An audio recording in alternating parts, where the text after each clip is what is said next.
Oh, my goodness.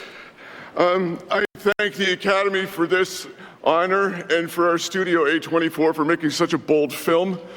I hung my boots up. I accepted my fate. Not bitterly, not with self-pity, just with the quiet certainty of someone who has already grieved something that the world didn't notice him grieving. For nearly 2 decades, Brendan Fraser was impossible to avoid.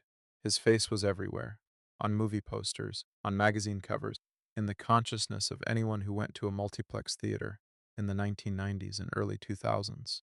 He was the leading man when leading men still had a specific shape, broad-shouldered, charismatic, physically present.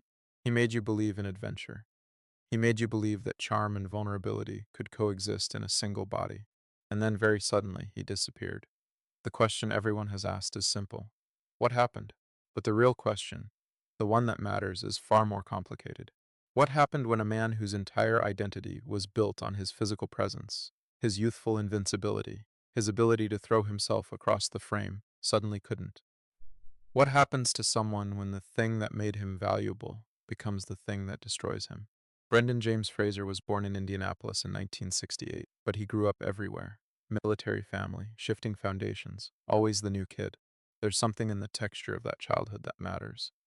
A kid who learns early that charm is currency, that if you can make people laugh, make them feel comfortable, you can belong anywhere, even when you belong nowhere.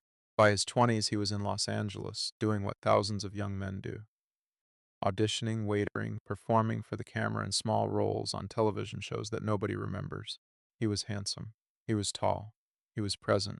But he wasn't yet the Brendan Fraser that America would fall in love with. That person emerged gradually, then all at once. Encino Man in 1992 was supposed to be a dumb comedy, and it was. But Fraser brought something to it that comedy doesn't require: absolute commitment. He played a caveman with the seriousness of method acting, but with a lightness that made you complicit in the absurdity. He was willing to be ridiculous. He was willing to be vulnerable. He understood that masculinity doesn't require distance. Directors noticed. Audiences noticed. By the late 1990s, something had crystallized. He was no longer just a handsome actor. He had become a physical comedian, a rare thing, a man comfortable in his own body in a way that felt almost unguarded. Whether he was flailing through comedy or anchoring action sequences, there was a kind of honesty to his physicality. You believed him because he believed himself so completely. School ties, airheads, bedazzled, the scout. Small films, big personality. And then, like a door opening onto an enormous room, came the role that would define him. He was not the obvious choice for Rick O'Connell in The Mummy.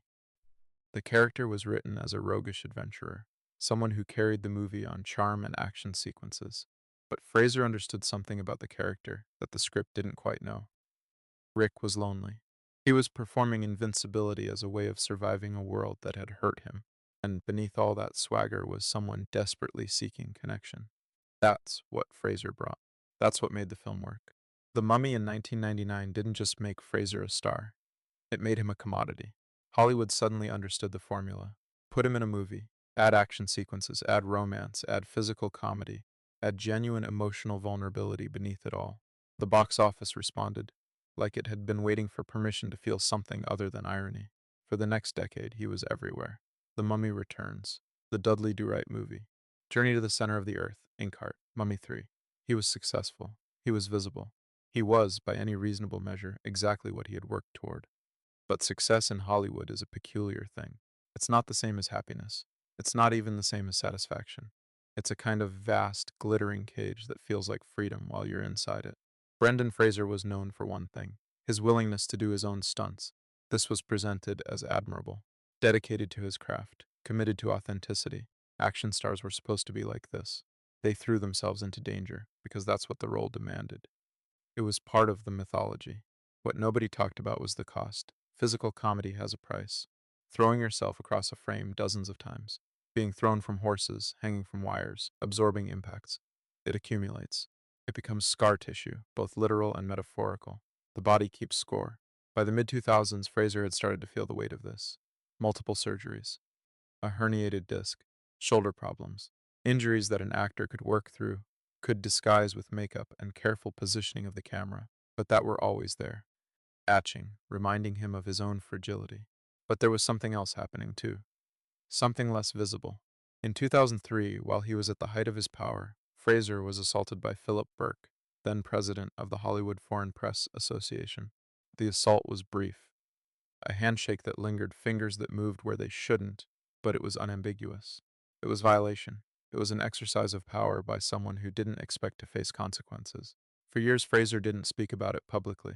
Not because he was ashamed, but because shame is what happens to people in power when they assault others. What happened to him was something else: erasure. The choice between staying silent and losing his career. The knowledge that if he spoke, he would be the one blamed for disrupting the machinery of Hollywood. This is the invisible injury that nobody discusses. This is the wound that doesn't show up in tabloids. Around the same time his marriage was deteriorating, he was struggling with depression. The body that had defined him was failing him, and the industry, which had loved him for his physicality, his apparent invincibility, his ability to carry action sequences, was already beginning to move on. Younger men were emerging, franchises were being rebooted. The world he had mastered was shifting beneath his feet. Brendan Fraser had been a star because he was useful. He could do the stunts, he could carry the film, he could make the audience believe. But usefulness is the only thing Hollywood values, and usefulness is temporary. By the late 2000s, the roles were drying up. The phone was ringing less. The invitations were coming less frequently. He was only in his early 40s, but he was already being understood as past tense. The problem wasn't that he was older. It was that he was no longer the specific thing that Hollywood had needed him to be. What people remember is the absence. One day, Brendan Fraser was everywhere. The next day, he was barely anywhere. This is how it happens in Hollywood. Not with drama or announcement, but with a kind of slow fade that feels sudden in retrospect. He wasn't cast out. He wasn't banned. He simply wasn't wanted anymore. And in the ecosystem of celebrity, invisibility is a form of destruction. In interviews from this period, you can see something shift in his face. The lightness is gone, not replaced by anger or bitterness, but by a kind of resignation. A man learning to grieve while still alive. He gave some films after the disappearance: Gimme Shelter, The Scout, smaller projects. Good work, but work that nobody saw. He was still acting, but he was acting in the margins now. The audience had moved on. The industry had moved on. He was irrelevant. And relevance in Hollywood is the closest thing to love. What happens to someone when their identity is externalized? When it's built entirely on how other people perceive them, on how many people want to watch them, on their economic utility. When that's taken away, what remains? Depression, anxiety, the slow recognition that the person everyone loved was never really a person at all. He was a function, a purpose, a way to sell tickets. Fraser retreated. He focused on his children. He tried to find life outside of Hollywood, which meant finding life without the constant affirmation of visibility, without the rush of being wanted, without the purpose that had defined him since his 20s. For years, this was his reality. A man in his 40s, no longer young enough for leading roles, no longer bankable enough for studios to take a chance on. A man with an aging body and a diminished sense of purpose. A man learning what it meant to be nobody in a place that had told him. For years, that being somebody was the only thing that mattered. Then something unexpected happened. Darren Aronofsky made a film called The Whale. It required an actor willing to disappear into a body, a man who had gained significant weight, who was physically diminished by illness and age and loss. It required someone who understood that vulnerability wasn't a liability, that emptiness could be profound. Brendan Fraser understood these things now in a way he never could have when he was young. He gave a performance that felt like exorcism, like he was finally allowed to be broken on screen in a way that Hollywood had never permitted him. The character, a reclusive man seeking redemption, seeking connection with a son who hates him, was asking something different. Not invincibility, not charm, not the ability to save yourself through physical prowess, just honesty. The reaction was unexpected. The world remembered him. But more importantly, the world saw him, really saw him for perhaps the first time. Not the golden body of the 1990s, not the aging star trying to remain relevant, but a human being, damaged and real and seeking grace. He was nominated for an Academy Award. What's interesting about redemption when it arrives is that it's never quite what you expected. It's not a return to the past. You can't get back what you lost, but you can be seen for what you've become. You can be valued for your scars instead of your invincibility. In the acceptance speech he didn't give, in the interviews since, you can hear something different.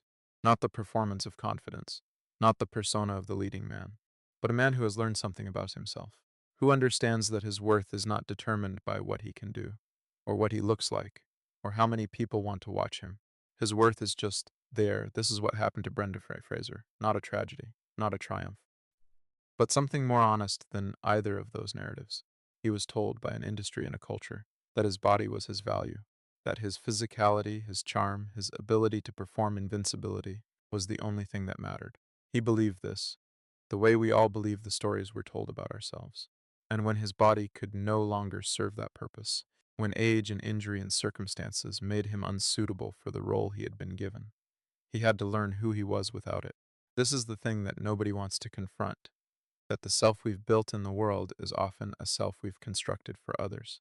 That when we lose the utility for which we were valued, we have to ask a question that most people spend their entire lives avoiding.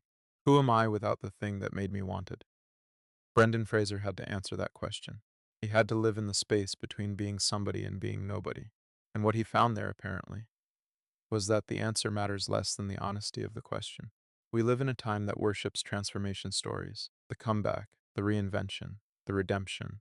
But what Brendan Fraser's life actually illustrates is something more subtle, the possibility of existence without redemption, the quiet dignity of simply being here, marked by time and failure and loss, and deciding that you're still worth something, not the thing you were before, something else.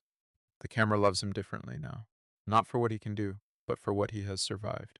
Not for the illusion of invincibility, but for the courage required to live as a broken, aging human being in a culture that has no use for those things. That's not a comeback. That's something rarer. It's honesty. And in a city built on illusion, honesty is the most revolutionary thing you can offer.